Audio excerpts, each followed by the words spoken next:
ഇപ്പോൾ നിയമസഭയിലേക്ക് പോവുകയാണ്. ആദ്യം ബഹുമാനപ്പെട്ട മിനിസ്റ്റർ പ്രതിപക്ഷാംഗങ്ങൾ 3 പേര് സംസാരിച്ചതിനെ കുറിച്ച് പറഞ്ഞത് രോദനം ഉയർന്നു എന്നാണ് പറഞ്ഞത്. രോദനം അസംബ്ലിയിൽ വന്ന് സംസാരിക്കുന്നത് രോദനമാണോ? നിങ്ങൾ ഈ ട്രഷറി ബെഞ്ചിൽ ഇരുന്നുകൊണ്ട് ഞങ്ങൾ സംസാരിക്കുന്നതിനെ അപമാനിച്ചാൽ രോദനം എന്നാണ് പറഞ്ഞത്. രോദനം. ഇപ്പൊ രണ്ടാമത് വളരെ മോശമായിട്ട് സംസാരിക്കുകയാണ്. വളരെ മോശമായിട്ട് സംസാരിക്കുകയാണ്. ഇത് ഒരു കാരണവശാലും അനുവദിക്കാൻ പറ്റില്ല. നിങ്ങൾ പിൻവലിക്കണം. ആ പ്രസ്താവന പിൻവലിക്കണം. ഈ അംഗത്തെ കുറിച്ച്, പുതിയ അംഗത്തെ കുറിച്ച്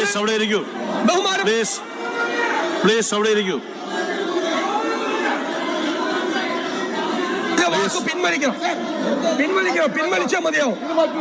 അത് വേണ്ട, പിൻവലിക്ക്.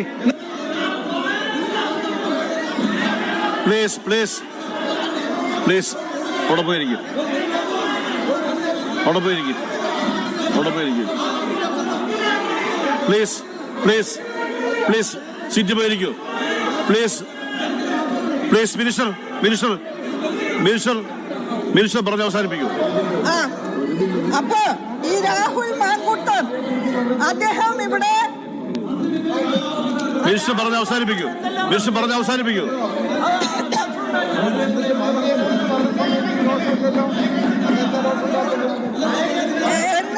സീറ്റ് പോയിരിക്കും. പറഞ്ഞ് അവസാനിപ്പിക്കൂ. എന്റെ മകന്റെ പ്രായമുള്ള ഒരാൾക്ക് ഇങ്ങനെയൊക്കെ പറയാമെങ്കിൽ പിന്നെ എനിക്കും പറയാം കേട്ടോ. അത് വേറെ ആളെ നോക്കിയാൽ മതി. മിനിസ്റ്റർ പറഞ്ഞ് അവസാനിപ്പിക്കൂ.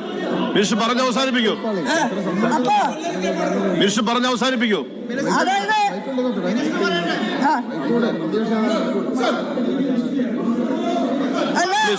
ഈ നാലാംകിട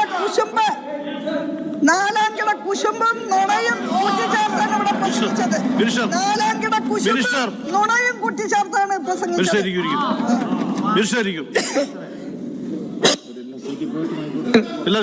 നിയമസഭയിൽ സീറ്റ് പോയിരിക്കട്ടെ. ഒരു സീറ്റ് പോയിരിക്കൂ. നിങ്ങൾ സീറ്റിൽ പോയിരിക്കൂ. നിങ്ങൾ അവരവരുടെ സീറ്റിൽ പോയിരിക്കൂ. ബഹുമാനപ്പെട്ട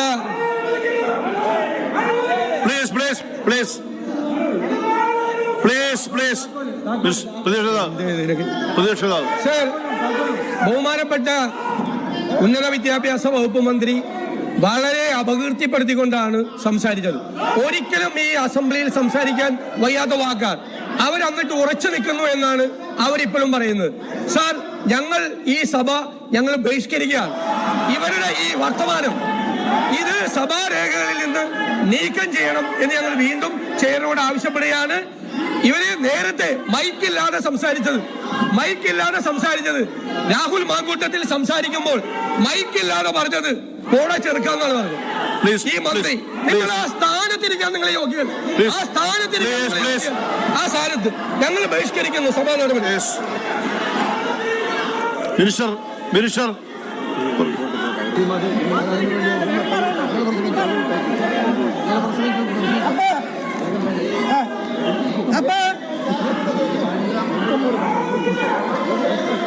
നിയമസഭയിൽ വാക്പോരാണ്. ഉന്നത വിദ്യാഭ്യാസ മന്ത്രി ആർ ബിന്ദുവും പ്രതിപക്ഷ നേതാവും തമ്മിലാണ് വാക്പോര് ശക്തമായിരിക്കുന്നത്. എന്താണ് അതിന് കാരണമായതെന്ന് നോക്കാം. സെയ്ഫ് സൈലബ്ദീൻ ചേരുന്നു. സെയ്ഫ്, എന്താണ് സഭയിൽ സംഭവിച്ചുകൊണ്ടിരിക്കുന്നത്? ദിവ്യ, ബജറ്റ് സമ്മേളനത്തിന്റെ അവസാനത്തെ ദിവസമായിരുന്നു ഇന്ന്. 6 ബില്ലുകളാണ് നിയമസഭ ഇന്ന് പാസ്സാക്കാനുണ്ടായിരുന്നത്. അതിൽ സർവകലാശാല ഭേദഗതി ബില്ല് 1, 2 എന്നിവയുടെ 2ാം വായന നടന്നുകൊണ്ടിരിക്കുന്നതിനിടയിലാണ് ഉന്നത വിദ്യാഭ്യാസ മന്ത്രി ആർ ബിന്ദു ചില പരാമർശങ്ങൾ നടത്തിയത്. ഇതിന്റെ ചർച്ചയിൽ പങ്കെടുത്തുകൊണ്ട് രാഹുൽ മാങ്കൂട്ടത്തിൽ രൂക്ഷമായ വിമർശനങ്ങൾ ഉന്നത വിദ്യാഭ്യാസ മന്ത്രി ആർ ബിന്ദുവിനെതിരെ അടക്കം ഉന്നയിച്ചിരുന്നു. അതിന് ചർച്ചയിലുള്ള മറുപടി പറയുന്നതിനൊപ്പം തന്നെ ബില്ലുമായി ബന്ധപ്പെട്ട കാര്യങ്ങൾ വിശദീകരിക്കുന്നതിനിടയിലാണ് വെർബൽ ഡയറിയാണ് രാഹുൽ മാങ്കൂട്ടത്തിൽ സഭയിൽ നടത്തിയതെന്ന പരാമർശം മന്ത്രിയുടെ ഭാഗത്ത് നിന്നുണ്ടാകുന്നത്. ഉടനെ തന്നെ മുൻ പ്രതിപക്ഷ നേതാവ് രമേശ് ചെന്നിത്തല എഴുന്നേൽക്കുകയും സഭയിൽ പറയാൻ പാടില്ലാത്ത വാചകമാണ് അത് അംഗീകരിക്കാൻ കഴിയില്ല, സഭാരേഖകളിൽ നിന്ന് അത് നീക്കം ചെയ്യണം എന്ന ആവശ്യം രമേശ് ചെന്നിത്തല മുന്നോട്ട് വെച്ചു.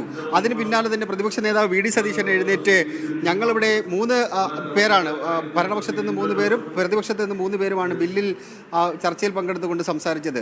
പ്രതിപക്ഷത്ത് നിന്ന് സംസാരിച്ച 3 പേരും രോദനമാണ് ഇവിടെ നടത്തിയതെന്ന് മന്ത്രി പറഞ്ഞു. എന്ത് രോദനം എന്നുള്ള ചോദ്യം പ്രതിപക്ഷ നേതാവ് മുന്നോട്ട് വെച്ചു. സഭയിൽ പറയാൻ പറയാൻ പാടില്ലാത്ത കാര്യമാണ് മന്ത്രി പറഞ്ഞത്. അത് പിൻവലിക്കാതെ തങ്ങൾ പിന്നോട്ടില്ല എന്ന നിലപാട് പ്രതിപക്ഷം സ്വീകരിച്ചു. ഇതോടെ പ്രതിപക്ഷ അംഗങ്ങളെല്ലാം തന്നെ സഭയുടെ നടുത്തളത്തിലിറങ്ങി മുദ്രാവാക്യം വിളിക്കുന്നത് നമുക്ക് കാണാൻ കഴിഞ്ഞു.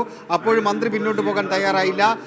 എൻ്റെ മകൻ്റെ പ്രായമുള്ളയാൾ എന്നെ കുറിച്ച് ഇങ്ങനെ പറയാമെങ്കിൽ എനിക്ക് തിരിച്ചും പറയാം എന്ന നിലപാടാണ് മന്ത്രി സ്വീകരിച്ചത്. അപ്പോഴും പ്രതിപക്ഷം വിട്ടുവീഴ്ചയ്ക്ക് തയ്യാറായില്ല. പിന്നീട് പ്രതിപക്ഷാംഗങ്ങൾ സഭയുടെ നടുത്തളത്തിൽ നിന്ന് അവരുടെ സീറ്റുകളിലേക്ക് പോയതിനു ശേഷം പ്രതിപക്ഷ നേതാവ് വീണ്ടും സംസാരിച്ചു. മന്ത്രി എന്ത് വാചകമാണ് പറഞ്ഞത്? ഒരു സഭയിൽ ഒരു മന്ത്രി പറയാൻ പാടില്ലാത്ത കാര്യമാണ്, ആ സീറ്റിലിരുന്നു കൊണ്ട് നിങ്ങൾക്ക് അത് പറയാൻ പാടില്ലാത്ത കാര്യമാണ് നിങ്ങൾ പറഞ്ഞത് എന്ന മന്ത്രിയെ വിമർശിക്കുകയും ചെയ്തു. മാത്രമല്ല, ഈ ചർച്ചയിൽ പങ്കെടുത്തുകൊണ്ട് രാഹുൽ മാങ്കൂട്ടത്തിൽ വിമർശനം ഉന്നയിക്കുന്ന സമയത്ത് മൈക്കില്ലാതെ പോടാ ചെറുക്ക എന്ന് ഉന്നത വിദ്യാഭ്യാസ മന്ത്രി പറയുന്നുണ്ടായിരുന്നു എന്നുകൂടി പ്രതിപക്ഷ നേതാവ് ആരോപിച്ചു. അപ്പോഴും മന്ത്രി വിട്ടുവീഴ്ചയ്ക്ക് തയ്യാറായില്ല. മന്ത്രി ആ നിലപാടിൽ ഉറച്ചു നിൽക്കുകയാണ് ചെയ്തത്. അങ്ങനെ പ്രതിപക്ഷം സഭ ബഹിഷ്കരിച്ച് ഇറങ്ങിപ്പോവുകയാണ് ചെയ്തിട്ടുള്ളത്. 2 ബില്ലുകൾ, സർവകലാശാല ഭേദഗതി ബില്ല് 1, 2 എന്നിവയുടെ ചർച്ച പൂർത്തിയായി അല്പസമയത്തിനകം തന്നെ അത് പാസ്സാക്കും. ദിവ്യ, സർവകലാശാല ഭേദഗതി ബില്ലിന്മേൽ ചർച്ച നടക്കുന്നതിനിടെയാണ് ഉന്നത വിദ്യാഭ്യാസ മന്ത്രി ആർ ബിന്ദുവും പ്രതിപക്ഷവും തമ്മിൽ വാക്പോരുണ്ടായത്. രാഹുൽ മാങ്കൂട്ടത്തിന്റെ പ്രസ്താവനയ്ക്കെതിരെ മന്ത്രി രംഗത്തെത്തുകയാണ് ഉണ്ടായത്. പിന്നീട് അതിശക്തമായ വാക്പോര് തന്നെ 2 ഭാഗവും തമ്മിൽ നടക്കുകയുണ്ടായി. പിന്നീട് പ്രതിപക്ഷം സഭ വിട്ടിറങ്ങുകയാണ് ഉണ്ടായത്. സേഫ് സൈലബ്ദീനാണ് വിവരങ്ങൾ നൽകിയത്.